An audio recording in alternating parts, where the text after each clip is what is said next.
White beard అంత strong అవ్వడానికి కారణం అతని డెవిల్ ఫ్రూట్ కాదు. ఒకవేళ అతను అంత పవర్ఫుల్ అవ్వడానికి కారణం అతని బ్లడ్ లైన్ అయితే, ద వరల్డ్స్ స్ట్రాంగెస్ట్ మ్యాన్ మన నుంచి ఏదైనా పెద్ద సీక్రెట్ దాస్తున్నాడా? This is day 9 of 30 days 30 One Piece theories you never heard of. ఈ రోజు మనం వైట్ బియర్డ్ స్ట్రెంత్ వెనకాల ఉన్న అసలు నిజాల గురించి మాట్లాడుకుందాం. వైట్ బియర్డ్ బక్కనీర్ క్లాన్ కి చెందినవాడా? మరి అతని బలం వెనకాల ఉన్న సీక్రెట్ ఏంటి? వరల్డ్ గవర్నమెంట్ భయపడే ఈ బ్లడ్ లైన్ గురించి ఈ రోజు మాట్లాడుకుందాం. సో మ్యాటర్ లోకి వెళ్ళిపోదాం. The Buccaneers. ఈ రేస్ లో ఒకడే బార్టలోమియో కుమా, ద టైరాంట్.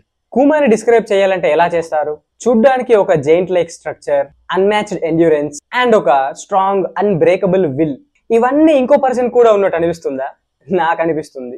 వైట్ బియర్డ్ కూడా ఎగ్జాక్ట్ గా ఇదే డిస్క్రిప్షన్ లో ఫిట్ అవుతాడు కదా. ఈవెన్ తన డెవిల్ ఫ్రూట్ తినడం కన్నా ముందే white beard strong and unstoppable. చిన్నప్పటి నుండే సాధారణ మనుషులు ఎవరు బ్రతకలేని బ్యాటిల్స్ నుంచి సర్వైవ్ అయ్యాడు. ఎదుటి వాళ్ళు భయపడేలా ఉన్న కట్అవుట్, బాడీ పైన కనిపించే ఆ స్కార్స్ అండ్ అన్నింటికన్నా ఇంపార్టెంట్, అన్నింటికన్నా ఫ్యామిలీయే ఫస్ట్ అనుకునే గుణం, ఇవన్నీ బక్కనీర్స్ కి కరెక్ట్ గా సరిపోతాయి. కానీ అన్నింటికంటే క్రేజియస్ పార్ట్ ఏంటో చెప్పనా? వరల్డ్ గవర్నమెంట్ కి ఈ సంగతి ముందే తెలుసుండొచ్చు. అందుకే వైట్ బియర్డ్ అంటే మరీన్స్ భయపడతారు.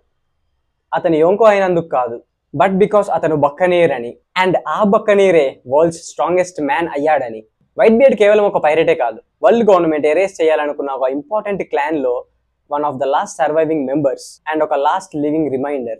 అందుకే వైట్ బియర్డ్ తన క్రూని ఫ్యామిలీ అని పిలిచాడు. ఎందుకంటే ఒకరిని కోల్పోవడం అనేది ఎలా ఉంటుందో వైట్ బియర్డ్ కి తెలుసు. అందుకే వైట్ బియర్డ్ పవర్ కోసం ఎప్పుడూ ఫైట్ చేయలేదు, కానీ ఫ్యామిలీ కోసం అయితే చేస్తాడు. So tell me, white beard కేవలం మనిషి అని మీరు అనుకుంటున్నారా?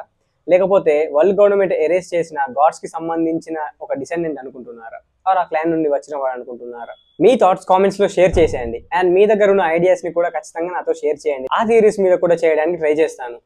And don't forget to follow and stay tuned for the next day.